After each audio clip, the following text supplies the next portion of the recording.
Fact number one, important. What day did you get married on? July 8th, 2019. So the 8th of July 2019. So a year and a day after that would be what? July 9th, 2020. So why did you choose to get married on the 8th of July 2019, this couple from Michigan, United States? Oh, we did that so that we could participate, actually. That's why we chose it.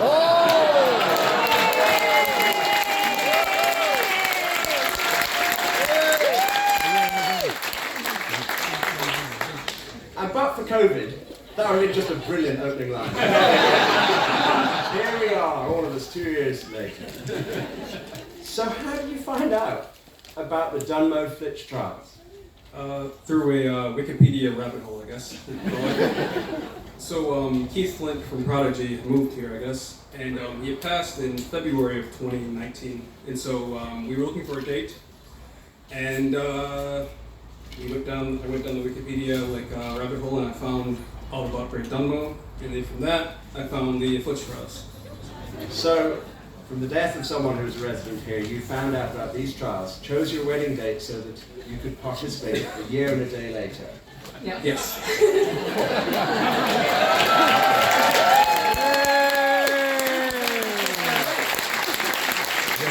You've waited 2 years and you've flown over here to the United States so that you could appear here and appeal for some somewhat inedible bacon. Let's go. Where, Minette, did you meet? We met at a birthday party of a mutual friend who was his roommate at the time, so at the house he was living in. And was he there at the start of the party? No, I was already at the party, and he came home from work around midnight, and we kind of made eye contact all the way across the house, and then ended up talking all night.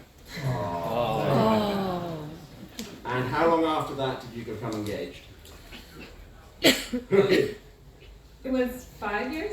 5 years from meeting, you got engaged. Yep. And where was it? And tell us about that then, please. So throughout our relationship, we had traveled to Canada just to kind of hang out and stuff. And 1 year, I decided to buy a ring and hide that fact from her. And we went to Toronto, and we were sitting on this porch in this park, Trinity Bellwood Park, I think it is. Yeah, bench. Yeah. Sorry. Oh, yeah, on a bench. And behind us, there were cups shaped into a heart. And so what I did was I kind of just took out the ring and kind of handed it to her while we were sitting there, and I said, "Here, I got something for you." And then eventually, I think I said, "Are you asking me to marry him?" And, I didn't actually ask her, but she got the idea.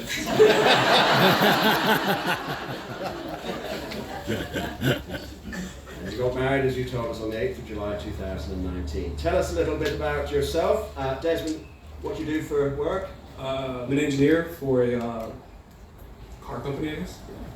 Okay, well, Michigan. They make some cars. And Minette, what do you do? I'm a merchandiser for a mattress retailer. Okay, I think I know what that is, a merchandiser, so someone who's involved in sales, is that right? Basically, yeah. And it says here that your hobbies and activities are cooking, if you could call it that, vegan meals.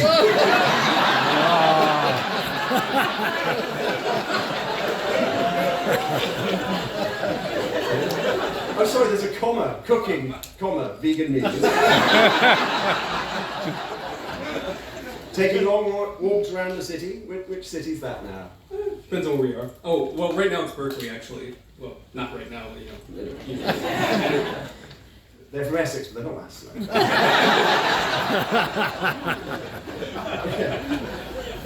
Bike riding and listening to Up All Night.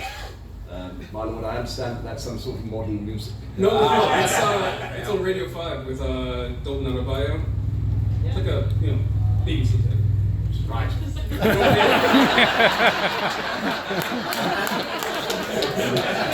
long as you're well greeted. Yes, that's right. I've no further questions.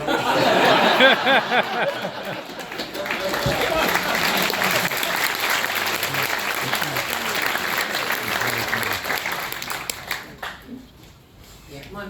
my mic is gone. I think they've got fed up with me actually. Thank you very much indeed to my learned friend for basically doing the job for me. Two people from America who don't eat meat. And there we go. And I wonder, my lord, if I may take it, as you gave a lovely name check to your lovely dad who's with us, if I could just mention my two sisters, Diane and Joanne. They're not here.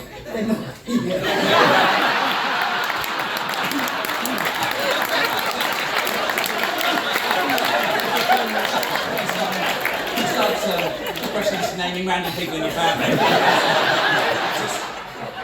The dad was literally here. But, yeah, go ahead. So, and what are your dogs' names? Tiger Lily, Yep. Janice, Al is out there. So Yep. anyway, anyone who knows me. And Dr. Adabai, a good friend of mine, I'm very pleased that you listen to him. He's a great listener and all that. But my question is, why do you need a flitch? I mean, I read on here that you've had tattoos. You had them on your honeymoon in Toronto, and I wonder, could you tell our learner friends what they're tattoos of? They're tattoos of artichokes.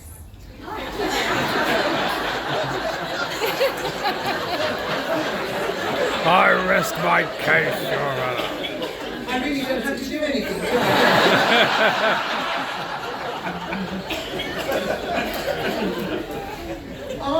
Do you have a fetish with vegetables? I'm just wondering, do you have any other tattoos of a carrot? What? I may ask you to prove that later. What will you actually do with a flitch of bacon? I mean, I don't know if they do Linda McCartney flitches. That's what we have in this country, I'm not sure. Well, have you come up with something that you will do for this? No. We were thinking of regifting it back to the town, actually.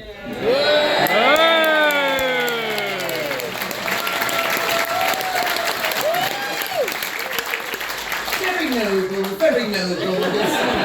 Let's move on rather quickly, shall we? You met at a party, you say, and you were there much later. Desmond, you came in later, and Lynette was there. And may I ask, were there any substances at this party going on at the time? I mean, I don't know, young people.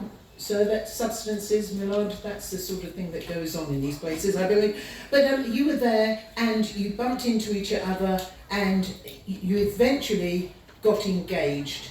And I read here that you like to typically walk aimlessly around while exploring. It just makes me wonder, where are your heads at? Typically where they normally sit.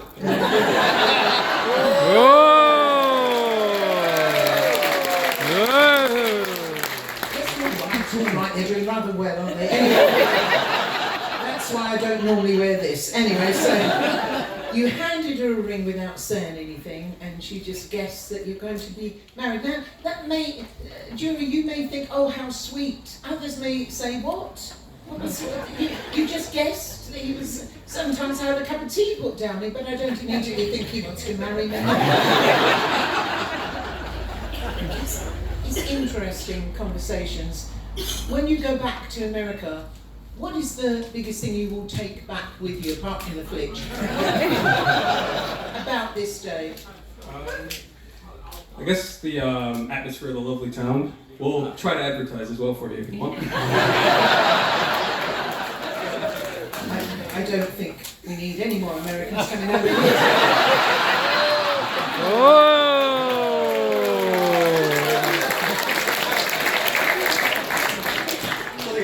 But I have some re-examination. Of course. Now you recall that you took an oath in front of Roger the Bishop. By the way, that's his name, not an instruction.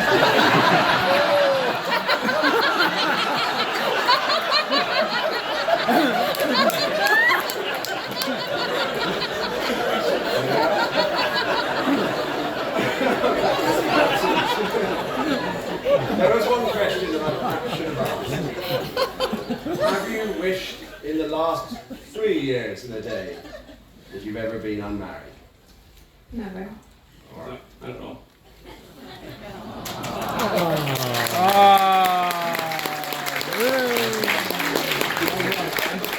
And before we hear the speeches, I've got a question as well. In terms of eating and your meals together, do you eat them together or apart? We almost always eat together. We like to cook our dinners together and enjoy them together. And I read there from your statement that you make sure we eat together as a couple, no matter how late it is that one of us gets back. Is that right? It is. I've worked some jobs where I had to work later into the evening, but we usually wait together to eat dinner. Let's hear some speeches. For the bacon. Yes, my lord. Before I start, my lord, I'm just going to say to our lovely audience, if you want to shout out, £5 back of the tent afterwards. Be clear, shout out. Okay, members of the jury, I put my faith in you 2 times. And 2 times you've come back and found in our favour. And we thank you for that, and that's a marvellous thing. And I'm going to say to you today, notwithstanding what I said no more than 20 minutes ago, love's young dream does not count. What a load of nonsense. We have to think cynically about this couple in this great county of Essex, the county that gave you Towie and the Jazzle. And what we have here is 2 people, extra-jurisdictional people, coming to our great county. I'm from Hertfordshire, second great county. Coming to our great county to get our bacon. They want, members of the jury, our pork. And what are they going to do with it, you ask? And if you don't, I do. A moment to go. And what are they going to do with it? Absolutely nothing. Absolutely. They're going to give it back to you. Well, we don't need it, do we? We're all around the O'Reillys later on. Bacon sandwiches, chops, the whole business. We don't want their generosity, ladies and gentlemen of the jury, because what we know is they're conning the rules. This is a couple that got married, if they did. Got married because they wanted our bacon. Not.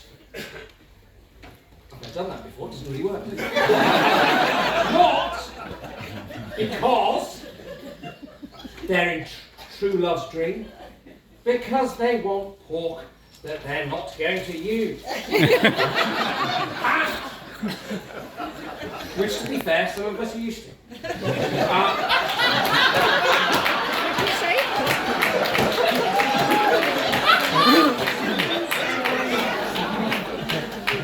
Oh, my children gone. Don't take them as a jury. Let's come back. So we don't attach to the facts. Let's come back to the facts. Because what we know, and I know. No, I am actually. I'm no lawyer. I am a lawyer. No kind of lawyer, perhaps. But, members of the jury, what we know is that Desmond here, lovely chap that he is, never actually proposed. Did he? Never actually proposed. And now, if he's not proposed, are they engaged? And if they're not engaged, are they married? It's a difficult and knotty question. And one that's not going to be taken out our minds by any number of artichoke tattoos or carrots, gosh knows where. And I don't care if, they have substance abuse, some sort of hummus or guacamole. It's our bacon they want. And they shouldn't get it.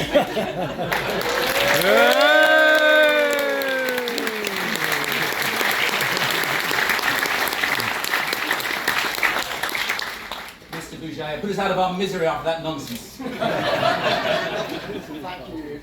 you very much. Members of the jury, I present to you a couple who are so clearly passionate about their love and their marriage. They have based the entire thing around this fantastic ancient tradition in a country they are not even from. They care so deeply about Great Dumbo that they have travelled thousands of miles across the Atlantic at a time when most of the flights are in fact cancelled to take part in this quite frankly ridiculous tradition.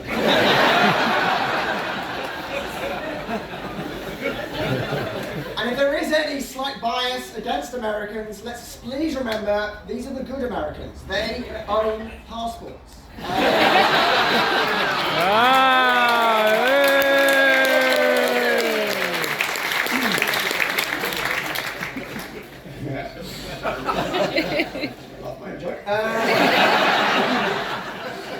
I also would like to address Mr. Daniels' point about Desmond's lack of proposal. What I would propose to you, members of the jury, as someone, well, in fact, all of us are the only ones on this stage under the age of 35, perhaps we should not be clouded by the antiquated views by our geriatric colleagues on what it means to be married. In fact, marriage is a very fluid thing and doesn't need to be a man proposing to a woman or vice versa. It can just be two people who deeply in love, who eat together, who go hungry together, waiting to eat together, who walk together around cities and towns, and tattoo together. This couple are so clearly deserving of the bacon. Now, of course, they are not going to eat, but that is irrelevant. The bacon is representative of their love and its benefit to Great Dumbo that we get it back. And also, if there is anyone on the jury who does have a slight dislike of Americans, just remember the best way to annoy them would be to give two vegans a load of bacon.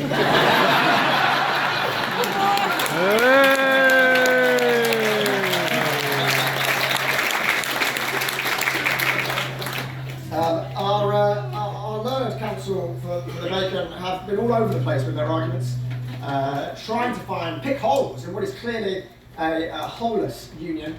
They've chopped and changed arguments more than our government has chopped and changed sexual state education. They spend their evenings listening to BBC 5 Live. They go down rabbit holes looking at ancient British traditions. I propose to you these are the most Anglophile Americans you are ever going to find.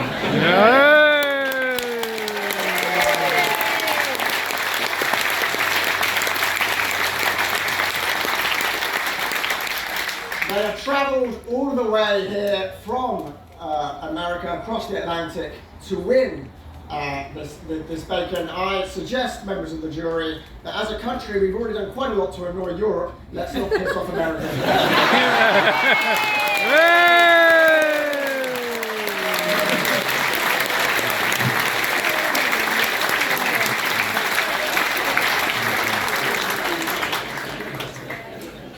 Members of the jury, it falls to me in my third summing up to the jury. I do it in a more relaxed way now than before.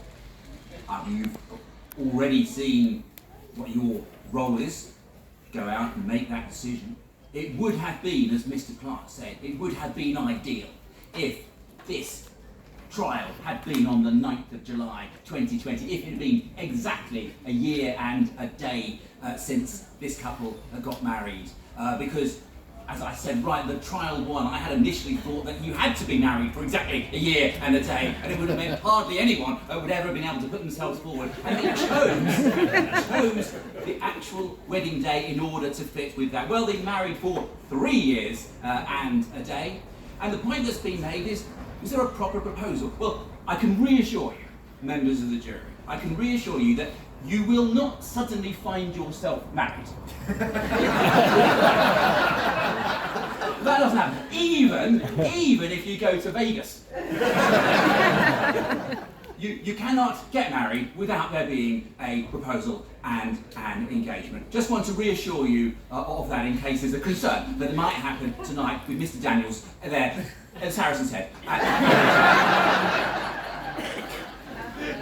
So what we have here is the 3 years and a day. We have, you might think, a balanced couple, a couple happy.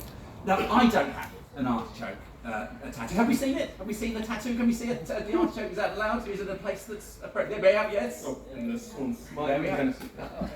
Yay! An artichoke tattoo that I'm prepared to show. And I have been asked what I am wearing, a number of times, what I am wearing under my gown, whether I have gone naked.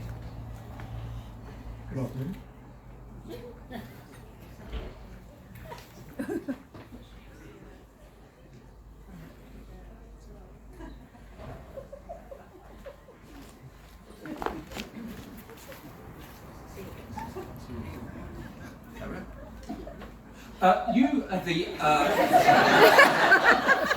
entirely thrown there in a way that I haven't been thrown for quite a while. In the middle of a court hearing, that you might, I don't have that artichoke tattoo, you might think that what a lovely gesture it is to have a balance there in terms of tattoos. It's not compulsory if you're getting married, you don't have to have that as well, but you might consider that the options there in terms of the couple being balanced, the idea of asked, what are you going to do with the Flitcher bacon? There it was, pitched by Miss Nines and knocked out of the park. We'll re-gift it back to the good people of Great Dunmow. The Great Dunmow thing is that you don't have to be. You don't have to live here. It's just that most people do live here because they know about the Flitch and they apply for it. And the idea of searching about our country and about this town and about making that search and making the application to be here and timed and to come over. And Jenny asked, will you come over? Yeah, we will. We'll come over. No, you won't. They're here. They're here from America for us.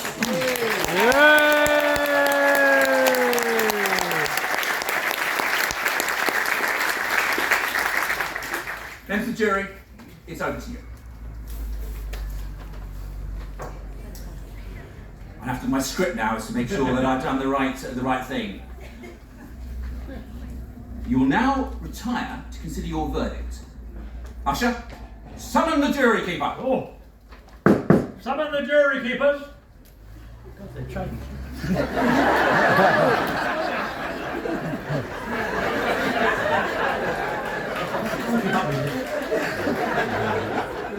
We now have 2 retired police officers. The special constable did a run.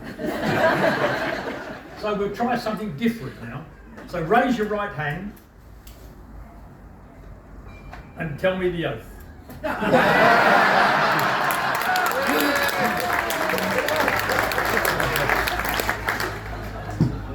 1, 2. You give up. I do solemnly swear to this court. I do solemnly get. You get that? Swear to this court. Yeah. Right. That I will. Truly. I will truly take these jurors to a safe place. Place of safety. Place of safety. Different. I didn't quite get it all right the first time. Where, without a little hindrance, they consider given, and come to a conclusion, and you'll keep them safe. Are you looking at me or his? You should know it. It's the right eye. It's looking there. You should know it. Right. According to this ancient law. And there will not be hindrance against the ancient. Can you speak to me? The old Essex boys are getting a bit senile now. Right, go. According to the ancient custom. According to the No, it's too late now, we've done it. Okay. Take them away, please.